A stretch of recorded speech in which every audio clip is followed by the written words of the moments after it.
Manchester weather, isn't it? Manchester weather. Oh my God. Are you used to the weather yet? Yeah. Yeah? How are you doing, man? You've obviously signed now. We spoke in the summer, didn't we? Yeah. How are you doing? Have you enjoyed your first few months at the club? It was really good. First operation, the injuries, a lot of things, but yeah, it was good. It's crazy because we spoke on the phone and we were just speaking about like playing, getting ready for Man United and going on doing crazy things, but we never spoke about injuries. Yeah. It's crazy that you don't think, but then obviously you had a few injuries. Honestly, it was difficult for me, to arrive in this club, to directly get injured, but this helped me to set up in Manchester, to, for my body to increase my weight, everything. And it was bad, but there is good thing in this, When I spoke to you, I was talking to you about the club and obviously the stadiums, like you can smell the history and stuff here. Has there been a moment when you came to Man United that you went, yeah, this is big club? Yeah, honestly, my first start in Old Trafford when I just walked through the tunnel and just heard all the fans in the stadium. It was like a dream for me. Like when I was a child, Manchester, everyone was watching Manchester. It was a dream for me to be here. Oh, good. So yeah. Right. Listen, let's go inside. I don't want you to get cold. I know you're not feeling that well. No, so go on, I'll follow you. So where are you going shopping now for clothes and stuff? Oof, I know you're online. into your clothes. Online? Only online? Just online. So who's the fashion guy in the club? Who's the coolest clothes? Oof, a lot of good people. Malacia is good. Malacia, yeah? Yeah, Victor Lindelof. He's a good dresser. Mason is good. Lucky. Me, I like myself. No, a lot of good dressers. Yeah. Kobe is a good one. Yeah. Right, let's get started. I like to do a little bit of research, and I've been speaking to somebody you'll be very familiar with that you'll know. It involved like chatting with a player that you played with. You know Jose Fonte? Yeah. So I done a bit of research. I rang him and we were speaking on the phone on the train up. And you want to guess what he's been telling me about you? Yeah. What do you think? The chill kids. Yeah, he said you were chilled. Yeah. The names he gave me, right? He said to me, listen, Rio, I've played with Alderweireld, Van Dijk, Botman, Gabriel, Lovren, Ruben Diaz.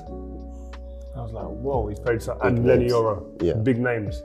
So I said to him, where does Leny Yoro fit in this? Where is the talent? Where is his talent? Not where you are now. Where, if you fulfill your talent, where should Leny Yoro be? What did you think he said? I hope in the top. Yeah, I hope. You're not far off. Well, listen, he said, if he carries on working hard and continues to develop, he can reach Virgil van Dijk's level, easy. I hope, yeah. Yeah, you agree? I know I have a big potential, but now I need to just work every day to reach this potential. But if I can reach the level of Van Dijk, for me it's really good. Yeah, and you mentioned work already, and he said you work hard. Yeah. He said you're a hard worker, and he played with you when you were 17. Yeah, I think. Yeah. And so he said one of the things that stood out, you're hard working, you're a good teammate, and you became more talkative as time went on in and around the team. But one of the key things you mentioned is that you make good decisions on the football pitch already at such a young age, and that you'll get stronger physically, quicker in the next couple of years. So he give you a high bar, man. What did you learn from him? Because he's obviously played with all these big players, man. Yeah, Jose is a top player, top guy outside of the pitch. When I went in the team at 16, I was training with them, and he was really the one who introduced me, stayed with me, helped me a lot on the pitch and out the pitch. With the pressure, with the way to play, it was very good for me. Just talking about people that have worked with you and have had experience with you, because a lot of the Man United fans won't know much about you. Yeah. And your previous manager, Paulo Fonseca, at Lille, said for me, he'll be one of the very best centre-backs, a top-class player. There's no doubt about it. With all these people that are giving you so much praise, what does that do for you in terms of pressure? Yeah, of course, this is a little bit of pressure because they are waiting a lot of you. But I think the most important is outside the pitch, the people around you who help you to keep the foot on the ground, to not be like you're the best player in the world or things like this.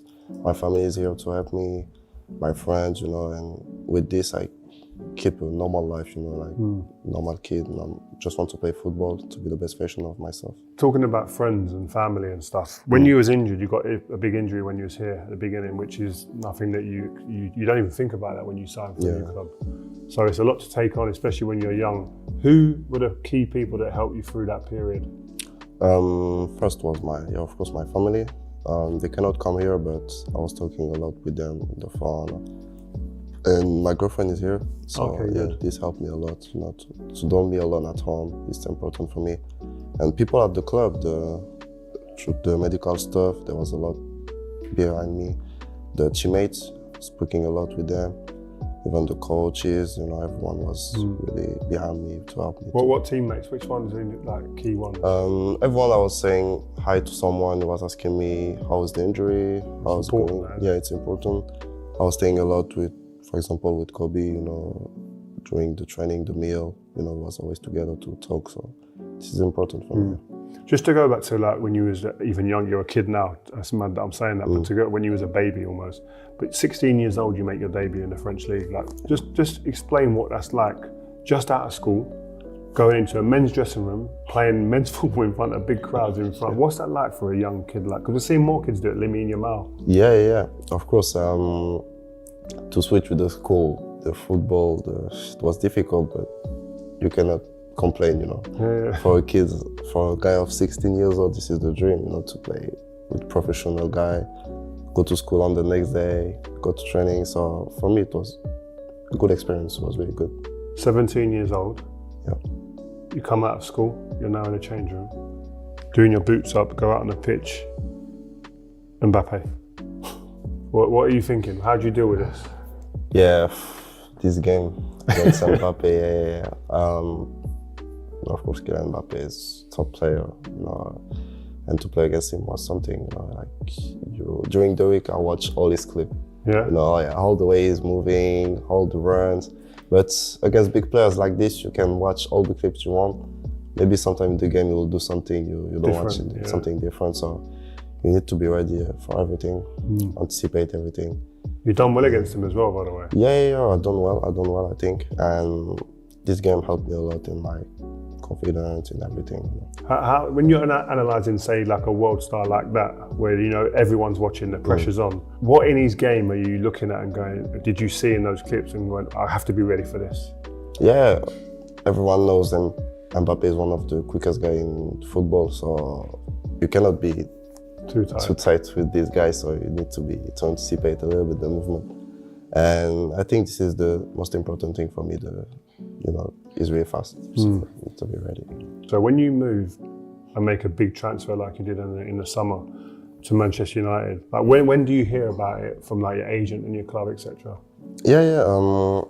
Since the winter, there was already some interested club on me, so I don't want it to move in the winter. I wanted to wait in the summer. I was speaking a lot with my agent, with my family for the choices, and I heard about United, and you know, when United come, you know, it's difficult to say no. So yeah, I was talking a lot with my agent, but I take the decision. When you make that decision, what are you asking for anything? Are you saying like, I need these things in place if I'm going to go here? I heard that Liverpool may be interested in you, but there was no real promise or guarantee of starting in the first 11, so you kind of went, right, that's not for me. Yeah, I think I'm in the moment of my career where I need to play games, you know, to get experience, to be involved in the team, because I really wanted to play. And United, they told me I was going to play. So when you come to Prem in a big club like United, you know you are going to play. It's just what you want. In that moment as well, sometimes it's difficult. You've got Real Madrid, you've got Liverpool, you've got Man United coming in for you. It's hard to stay focused. Did you find that a little bit? Did your game maybe go a little bit funny for a week or two? To be honest with you, at the end of the season, when everyone was speaking about all this club every day, it was a little bit difficult for me to stay focused 100% on the game.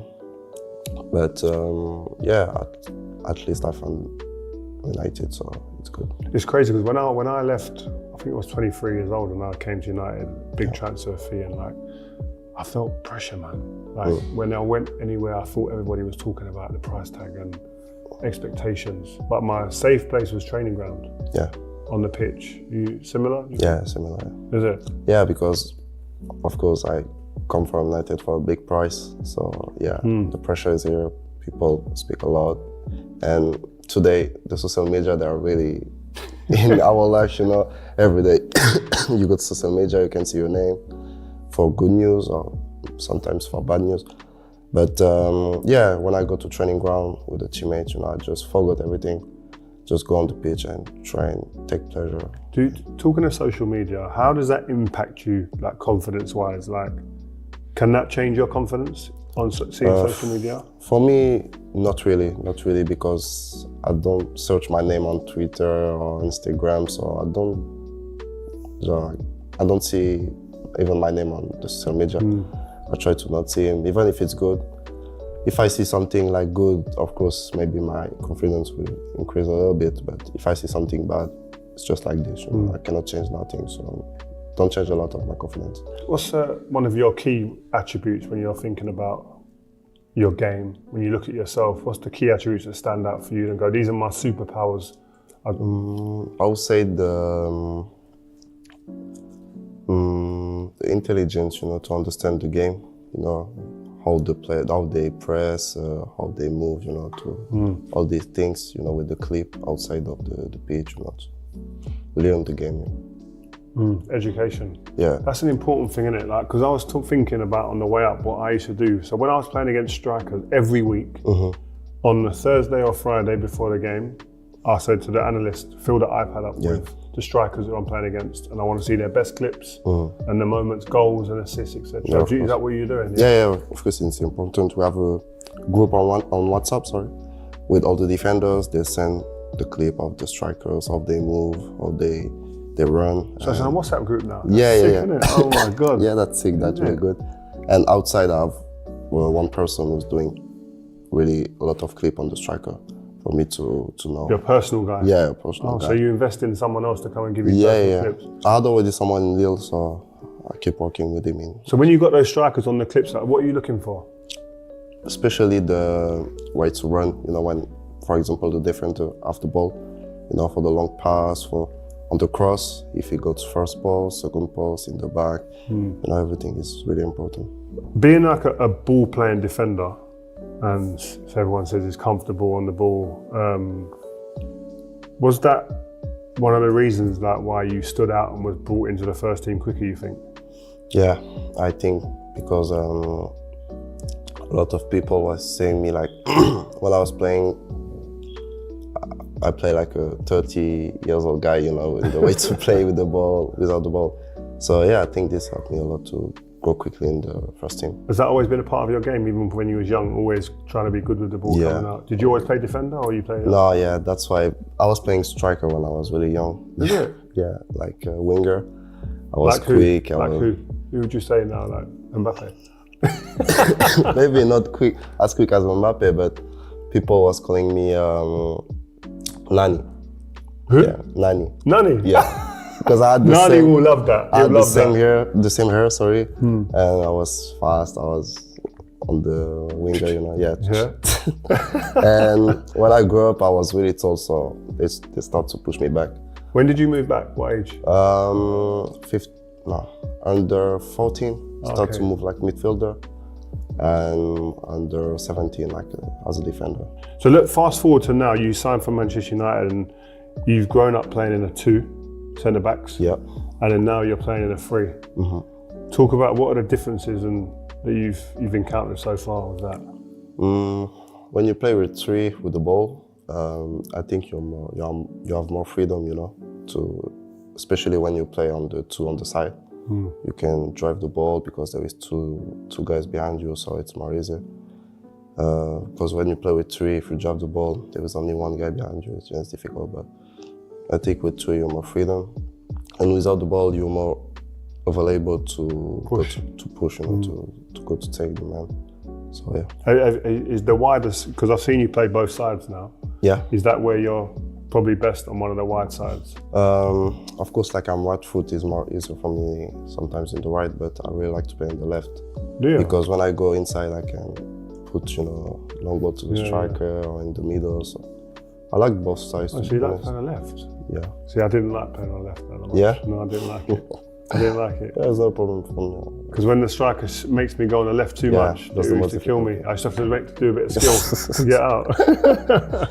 When you're working on it and trying to understand it, obviously there's a new manager, new philosophy, new ideas, new shape. What way is he showing you how to understand all of these ideas? Is it on the pitch? Is it meetings? Is it video? As you know, in the Prem, there's a lot of games, so you don't have too much time to train. So yeah, we do a lot of videos, and when you have the time to do good training all together, you know, we try to gain everything, you know, to us, to understand the game. We train a lot of tactical work. So we don't have too much of training to learn really on the pitch, so we do a lot of video, yeah. And just talking about the manager, what has his impact been on you? Because obviously you signed for Ten Hag initially. Yeah. The manager, that changed, now you have a new manager. What was like the first day with him? What was that like? Good thing, you know, I spoke a lot with him. I had a good relation with Eric Ten Hag, a good relation with Ruben Amorim, so for me it's good, you know. I just try to do what he asked me to do. And yeah. What are the different ways that he lays out his kind of approach? Yeah, he's a lot in the communication with the players, because he played in top level, you know, he did a lot of clubs, so he knows your feeling when you are not playing or when you do bad games, you know, he knows how to speak with you, and it's really important for me. Has he given you anything that you think, wow, I needed that from a manager? You know, in the training is really, I would say hard. It's important, you know, because we don't have a lot of training, and for him the training is really important too, because you play in the game like you train, you know. So the most important is to be really good in training. And if you are not working, if you are a lazy guy in training, he's not like it. He'll kill you. Yeah, he will kill you.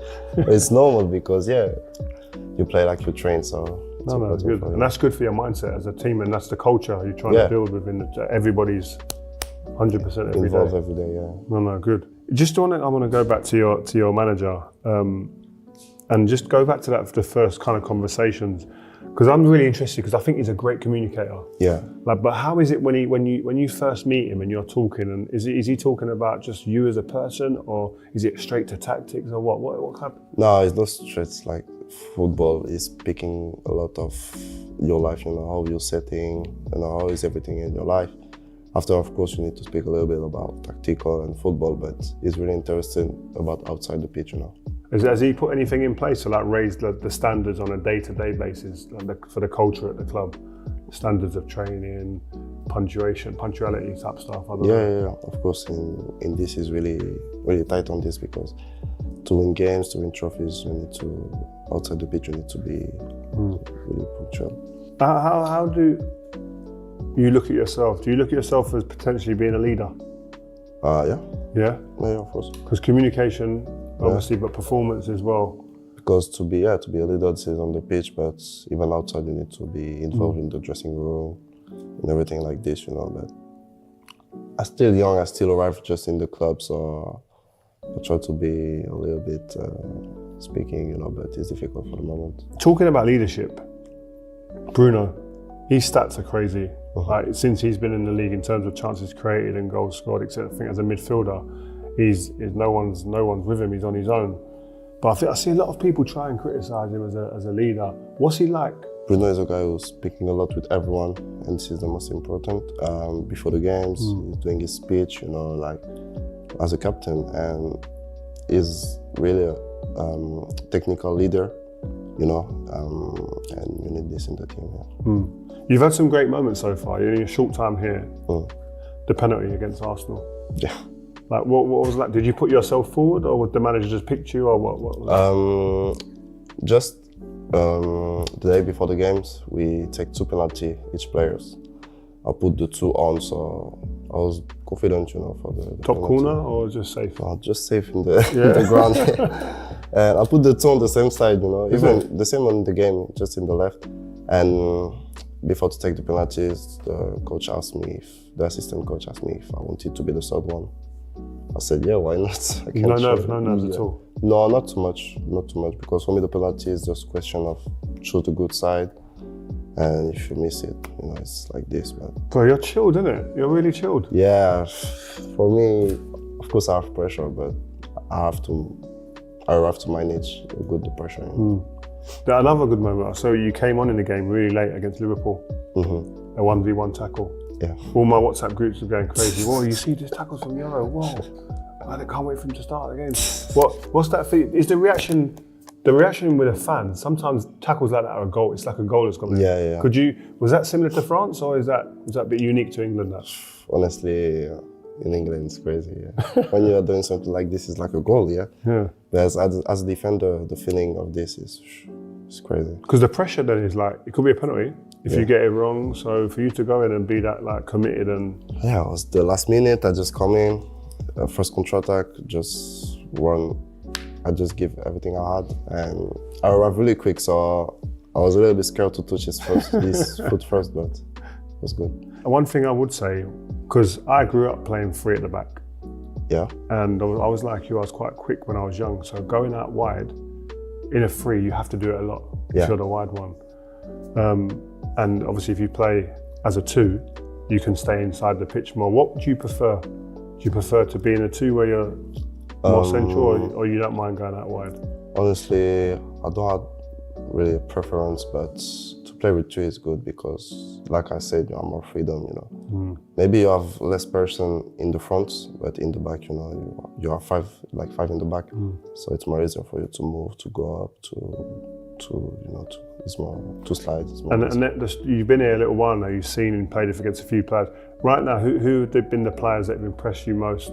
If you're playing attacking players, you go, you know what? That's very good. That's top. In the team. Against you. Against me. Yeah. It's difficult to choose one, but Son was a good player. Son is very quick. For Spurs. Yeah, for the Spurs. I mean, Son, he's quick. It's very good. Yeah.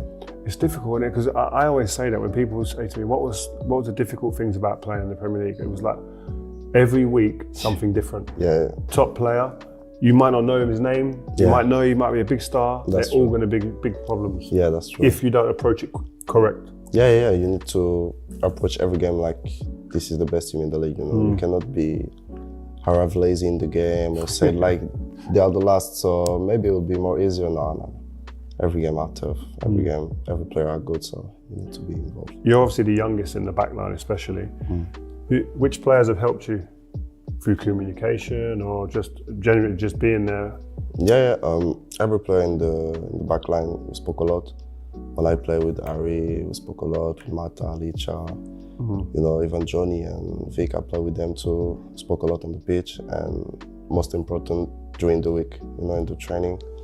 We are working a lot on the slide and to speak together because this is the most important in the game.